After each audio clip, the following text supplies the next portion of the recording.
Hello viewers, আজকে আমি আর একটা নতুন রেসিপি নিয়ে চলে আসলাম। আজকে আমি ম্যাগি বানাবো একটু অন্যরকম করে। প্রথমে আমি একটু ম্যাগি সেদ্ধ করে রেখে দিয়েছি। এদিকে কড়াইশুঁটি ছাড়িয়ে পেঁয়াজ কেটে রেখেছি, কিছুটা টমেটো কেটে রেখেছি, আর এখানে চুবড়িতে কিছুটা গাজর, ক্যাপসিকাম, সিম ঝুড়ো ঝুড়ো করে কেটে ভালো করে ধুয়ে পরিষ্কার করে রেখে দিয়েছি। এদিকে ম্যাগি মশলাটা প্যাকেট কেটে রেখে দিয়েছি। এবার কড়াতে তেল দিয়ে তেল গরম হয়ে আসলে প্রথমে আমি পেঁয়াজটা দিয়ে দিলাম। পেঁয়াজটা দেওয়ার পরে আমি দিয়ে দেবো সমস্ত সবজিগুলো দিয়ে আমি নাড়তে থাকবো। সবজিগুলো এই সময় একটু নুন দিয়ে দিলাম আর সামান্য হলুদ দিয়ে দিচ্ছি, দিয়ে আমি ভালো করে নেড়ে চেড়ে ভেজে নিচ্ছি। সবজিগুলো ততক্ষণ নাড়তে থাকবে যতক্ষণ না ভালোভাবে ভাজা হয়।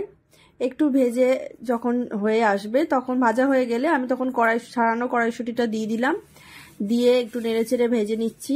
এবারে একটা বাটির মধ্যে আমি একটা ডিম, একটু লবণ আর একটু হলুদ দিয়ে ভালো করে এটাকে ফেটিয়ে নিচ্ছি।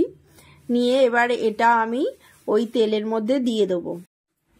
তো এবারে আমি ভালো করে এটাকে ফেটিয়ে নিয়ে আমি এবারে তেলের মধ্যে দিয়ে দিলাম, দিয়ে এটাকে কিছুক্ষণ রাখবো যাতে এটা ভালো করে ভাজা হয়ে যায়। তো একটু নেড়ে চেড়ে দেবো যাতে একটু বড় মতন করে ডিমটা ভাজা হয়। একটু হালকা ভাজা ভাজা যখন হয়ে আসবে তখন ডিমটাকে আমি এপিট ওপিট করে ভেজে নিয়ে তারপরে এটা ঝুড়ি ঝুড়ি মতন করে দিয়ে দেবো। তো দেখতে পাচ্ছ ডিমটা ভাজা হয়ে গেছে। ডিমটাকে আমি এবারে এই যখন একটু মোটা মোটা হয়ে থাকবে তখনই আমি ডিমটা এরকম ঝুড়ো ঝুড়ো করে আমি নাড়িয়ে নিচ্ছি। দিয়ে এবার ভালো করে সমস্ত সবজির সাথে মিশিয়ে নিচ্ছি।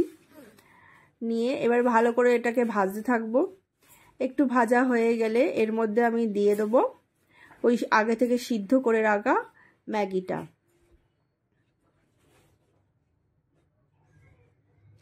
এবার আমি সিদ্ধ করে রাখা ম্যাগিটা দিয়ে দিলাম, দিয়ে আমি এটাকে ভালো করে ভাজবো যতক্ষণ না ম্যাগির কালারটা একটু চেঞ্জ হয়ে যায় এবং ভালো করে ভাজা ভাজা হয়।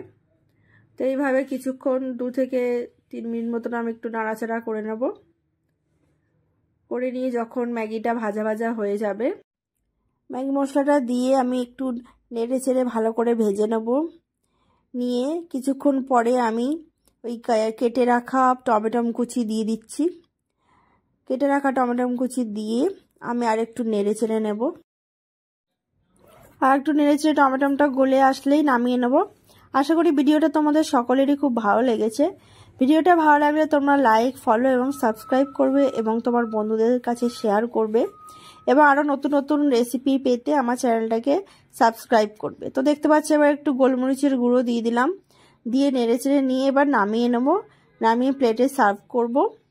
তো এরকমভাবে বাড়িতে তোমরা ম্যাগি বানিয়ে সকালবেলা ব্রেকফাস্টে বা তোমার সন্ধেবেলা টিফিনে খেতে পারো।